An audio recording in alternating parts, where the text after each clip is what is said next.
श्रीमान वेंकटनाथार्य कवितार्किक केसरी वेदांताचार्यवर्यो मे सन्निधत्तां सदा हृदि रामानुजदयापात्रं ज्ञानवैराग्यभूषणं श्रीमद्वेंकटनाथार्यं वन्दे वेदान्तदेशिकं लक्ष्मीनाथसमारम्भां नाथयामुनमध्यमाम् अस्मदाचार्यपर्यन्तां वन्दे गुरुपरम्परां यो नित्यमच्युतपदाम्बुजयुग्मरुक्मव्यामोगतस्तदितराणाय मेने अस्मद्गुरोर् भगवतोस्य दयेकसिन्धोः रामानुजस्य शरणौ शरणं प्रपद्ये। श्रीवत्सचिन्नमिश्रेभ्यो नमभुक्तिमधीमहे यदुक्तयस्त्रयीकण्ठे यान्ति मङ्गलसूत्रताम्। श्रीपराशरभट्टार्यः श्रीरङ्गेशपुरोहितः श्रीवत्साङ्कसुतः श्रीमान् श्रेयसे मे अस्तु भूयसे। श्रीपराशरभट्टर् अरुளிச்செய்த ஸ்ரீரங்கராஜஸ்தவம் பூர்வசதகம். அதில் நேற்றைய தினம் அவருடைய தனியனான ஸ்ரீ பராசர பட்டாரியா ஸ்ரீரங்கேஷ புரோஹிதா ஸ்ரீவத்சாங்க சுதஸ்ரீமான் ஸ்ரேயசே மே அஸ்து பூயசே என்ற ஒரு அழகான ஸ்லோகத்தை அனுபவித்தோம். அதுக்கு அப்புறம் அந்த ஸ்தோத்திர கிரந்தத்தை ஆரம்பிக்கிறார். பூர்வசதகம் ஸ்ரீ ரங்கராஜஸ்தவத்தை ஸ்ரீ பராசர பட்டாரியார் ஆரம்பிக்கிறார். முதல் ஸ்லோகமே கூரத்தாழ்வான் தன்னுடைய அப்பா அவரை பற்றிய தனியன். நம்ம எப்பவும் சேவிக்கிறது தான்.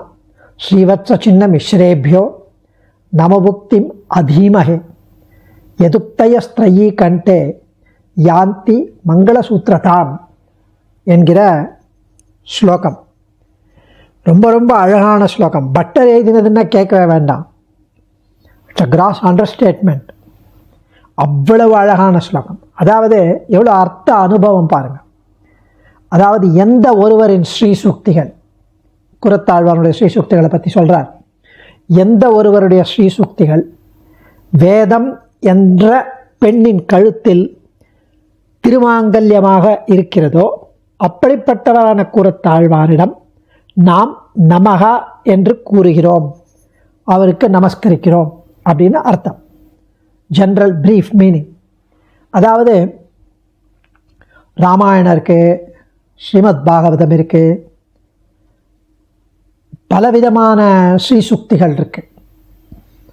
அந்த ஸ்ரீசுக்திகள் எல்லாம் வேதத்தில் வேதாந்தம் உபனிஷத் அதில் சொல்கிற வாக்கியங்கள், அதில் பரதத்துவ நிர்ணயம், பெருமாள் யாருன்னு காண்பிக்கக்கூடிய ஸ்டேட்மெண்ட்ஸ், அவருடைய குணநலன்களை தெரிவிப்பது, இது எல்லாம் இந்த இந்த இதிகாச புராணத்திலிருந்து நாம் தெரிந்து கொள்கிறோம். ஸ்தோத்திர கிரந்தங்களிலிருந்து அந்த உபனிஷத் அர்த்தங்களை புரிந்து கொள்கிறோம். ஸோ வேதம் அப்படின்ற ஒரு வேதத்தை ஒரு வேத மாதா அப்படின்னு உருவகப்படுத்தி கொண்டால், வேத மாதாவுக்கு பிதா யாருன்னா அந்த வேதத்தில் சொல்லப்படும் ஸ்ரீயப்பதி ஸ்ரீமன் நாராயணன். ஸோ அந்த வேத மாதாவோட கணவன் அப்படின்னு சொல்லலாம், பதி.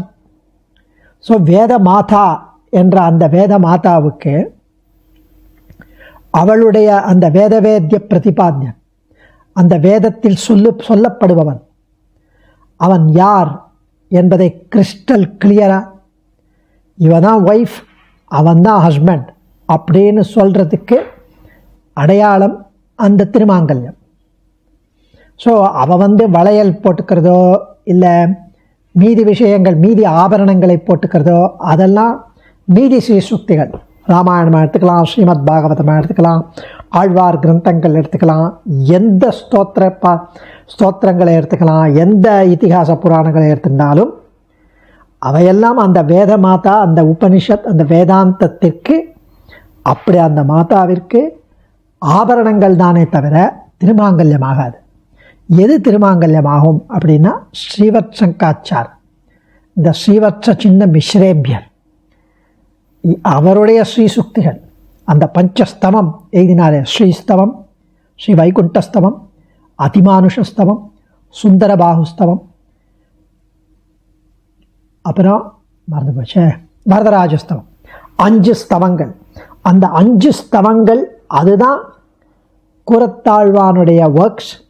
அதுதான் வேதத்தை எக்ஸாக்டாக வேதத்தில் சொல்லப்படுவது அவன், அவனுக்கு இவள், வேதத்தில் சொல்லப்படுவது அவன் மட்டுமே அந்த பரதத்துவம். வேதத்தில் சொல்லப்படுவது அவன் திருவடியை அடைந்தால் நற்கத்தை அடையலாம், அவனை அடையலாம், அத்தனையும் வேதாந்தத்தில் உபனிஷத்தில் சொல்லப்படுகிறது. அதனால் திருமாங்கல்யத்தை போல இந்த உலகத்தில் ஒரு கன்னிப்பெண் இருப்பான்னு வச்சிருந்தோம்னா அவளுக்கு திருமணமாகும் வரையில் பலரும் அவள் தனக்கே சொந்தம் என்று நினைப்பார்கள். திருமணமான பின்னர் அவள் ஒருவனுக்கு மட்டுமே சொந்தமாகிறார். அதுபோல கூரத்தாழ்வானின் நூல்களுக்கு முன்னர், அவர் நூல் எழுதுறதுக்கு முன்னாடி people were deluded, confused.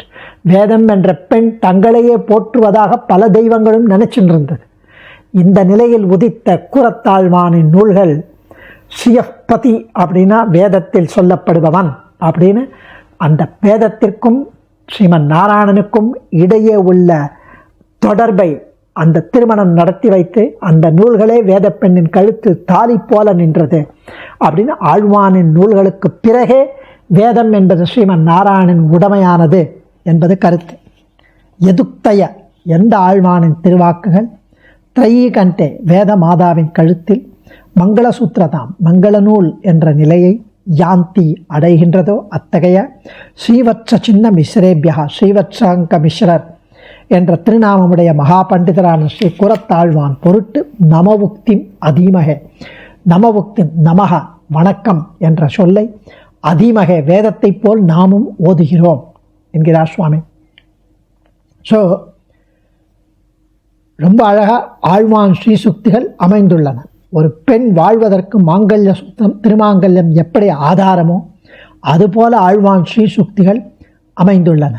Sri ஆழ்வானின் ஸ்ரீசுக்திகள் தான் வேத மாதா என்றும் சுவாசினி என்றும், அவளுக்கு கணவன் என்றும் எம்பெருமான் ஸ்ரீயப்பதி ஸ்ரீமன் நாராயணனே என்றும், அவளை ரட்சித்தால் அவள் நம்மை பாதுகாப்பாள் என்றும் காட்டிக் கொடுக்கிறது. ஸோ மங்கல்ய சூத்திர வஸ்திராதீன் சம்ரக்ஷதி யதா வதூஹுன்னு வேதாந்த தேசிகன் திருமந்திர அர்த்தத்தில் காட்டியபடி ஒரு வாழும் பெண்ணுக்கு திருமாங்கல்யமும் கூரை வஸ்திரமும் எப்படி பாதுகாக்கப்பட வேண்டியவைகளோ அப்படியே இந்த ஆழ்வான் ஸ்ரீசுக்திகளும் பாதுகாக்கப்பட வேண்டியவை வேதங்களைப் போல். அதனால் அதீமகே என்கிறார், வேதத்தைப் போல் நாம் இதை ஓதுகிறோம், கூரத்தாழ்வான் ஸ்ரீசுக்திகளை ஓதுகிறோம் என்கிறார்.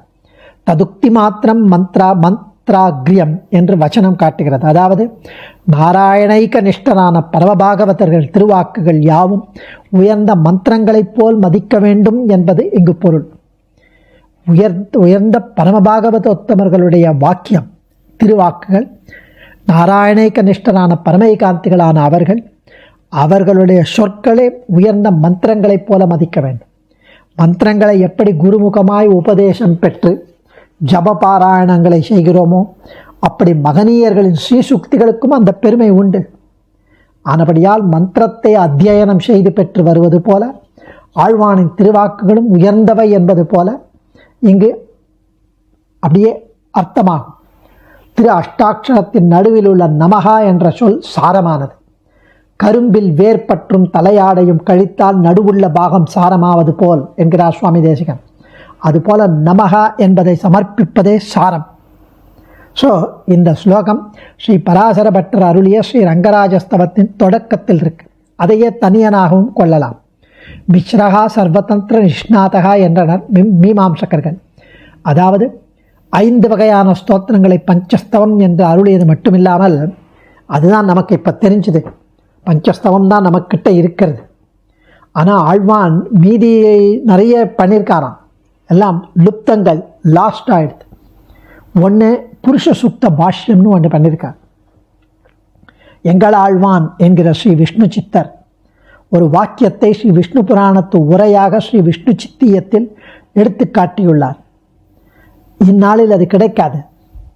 ஸோ இந்த புருஷ சுத்த பாஷ்யத்திலேருந்து ஒரு வாக்கியத்தை அவர் எடுத்து காட்டியுள்ளார் எங்கள் ஆழ்வான். 2வது யமகரத்னாகரம் எம்பெருமான் ஸ்ரீ கண்ணபிரானின் சரித்திரத்தை கூறும் மகா காவியம் இது. 16 சர்க்கங்கள், 1800 ஸ்லோகங்கள். இதற்கு கூரத்தாழ்வானே ஒரு வடமொழியில் உரை எழுதியிருக்கிறான் அப்படின்னு தெலுங்கில் யாரோ அதை எழுதியிருக்கான். யமகம் என்ற சொல்லே மீண்டும் வரும்படி அமைத்த ஒரு வகையான சொற்சித்திரம்.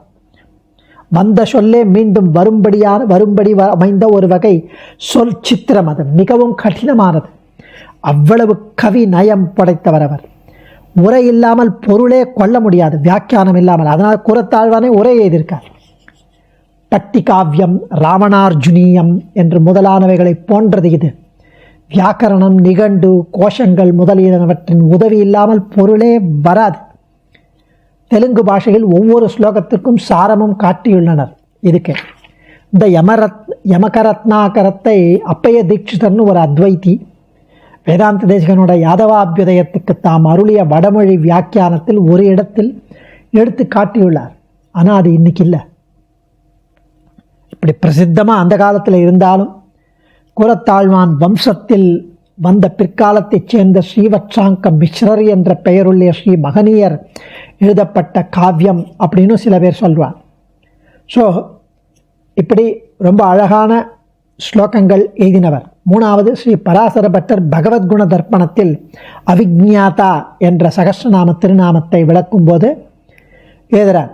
ஸ்ரீ ஆழ்வானுடைய தற்போதைய பஞ்சஸ்தவங்களில் அவர் ஒரு ஸ்தோத்திரத்தை எடுத்து அங்கே கோட் பண்ணுறார். என்னோட அப்பா எழுதினது பிரபன்னாபராத பரிகணனம் து குண ஏவ அதோஹி தாத்தபாதாக சர்வஜதாமேவம் உபாலபாமஹேத்வம் ஹ்யக்ஞ ஏவாஸ்ரித தோஷஜோஷணக இதி ந என்று அருளியுள்ளார். அதாவது இதை இந்த ஸ்லோகத்தை அவர் எடுத்தது பஞ்சஸ்தவத்தில் இல்லை. ஸோ வேறு ஏதோ ஸ்தோத்திரமோ கிரந்தமோ கூறத்தாழ்வான் அருளியிலிருந்து இதை எடுத்துருக்கணும். ஆனால் அது இல்லை. இப்போ நல்லவேளை பகவத்குண தர்ப்பணம் இருக்கு. நாலாவது, ஸ்ரீபாஷ்ய பிரகாஷிகை என்ற திருமழிசை மகான் என்ற ஒருவர் எழுதிய கிரந்தத்தில் ஆழ்வான் அருளிய வேதாந்த நூல் ஒன்றை பற்றிய விஷயம் ரெஃபரன்ஸ் இருக்கு. இதனால் வேறு வேதாந்த கிரந்தங்களும் ஆழ்வான் அருளியிருக்கிறார் என்றும் தெரிய வருகிறது. இன்னும் எப்படி எத்தனையோ ஸ்ரீராமா ஜெயராமான்னு நலங்கில் போது பாடுவான். அதுவும் கூறத்தாழ்வான் எழுதினதுன்னு சொல்லுவான். இப்படி ஆழ்வான் அருளியவை பல உண்டு. எத்தனையோ ஆழ்வானை பற்றிய முழு விவரங்களும் அவர் பெயரால் பிரசித்தமான நூல்களில் பல கோஷாலயங்களில் படித்து சீர்தூக்கி பார்த்து முழுவதுமாக அறிய வேண்டும்ங்கிறார் ஸ்ரீவத்சங்காச்சார். அதாவது ஒரு தடவை 1962 வருஷம் ஒரு ஞாயிற்றுக்கிழமை ஹிந்து பேப்பரில், தேதி ஞாபகம் இல்லையா, ஸ்ரீவத்சங்காச்சார் எழுதுகிறார். ஸ்ரீ ஆழ்வான் அருளிய தமிழ் பாட்டுகள் கொண்ட ஓலை ஒன்று அவரிடம் இருப்பதாகவும் ஒருத்தர்கிட்ட அதை வெளியிட யாராவது முன் வந்தால் அதை தருவதாகவும் ஒரு வாசகர் பாண்டிச்சேரியிலிருந்து எழுதியிருந்தார். அது எத்தகையதுன்னு இன்றைய நாள் மாதிரி ஃபோன் அதெல்லாம் அப்போ கிடையாது. அதனால் அதை கிடைப்பதற்கு வாய்ப்பில்லை, இன்று அறிய வாய்ப்பில்லை அப்படின்னு சுவாமி எழுதியிருக்கார். இப்படி ஆச்சரியமான ஸ்ரீ கூறத்தாழ்வானுடைய வைபவத்தில் அவருடைய ஸ்லோகத்தில் ஸ்ரீ பராசர பட்டர் கூறத்தாழ்வானுடைய ஸ்ரீசூக்திகளை சீர்தூக்கி பார்க்கிறார். அதை ரொம்ப ஆச்சரியமாக அதை அனுபவிக்கிறார். ஸ்ரீவத்ச சின்ன மிஸ்ரேபியோ நமபுக்தி மதீமகே எதுக்தயஸ்திரயி கண்டே ஞாந்தி மங்களசூத்திரதாம். எந்த ஒருவரின் ஸ்ரீசூக்திகள் வேதம் என்ற பெண்ணின் கழுத்தில் திருமாங்கல்யமாக இருக்கிறதோ அப்படிப்பட்டவரான கூறத்தாழ்வானிடம் நாம் நமகா என்று கூறியபடி உள்ளோம். அடியே தன்யோஸ்மி. ஆச்சாரியன் திருவடிகளை சரணம். கவிதார்க்கிக சிம்ஹாய கல்யாண குணசாலினே ஸ்ரீமதே வெங்கடேஷாய வேதாந்த குரவே நமஹ.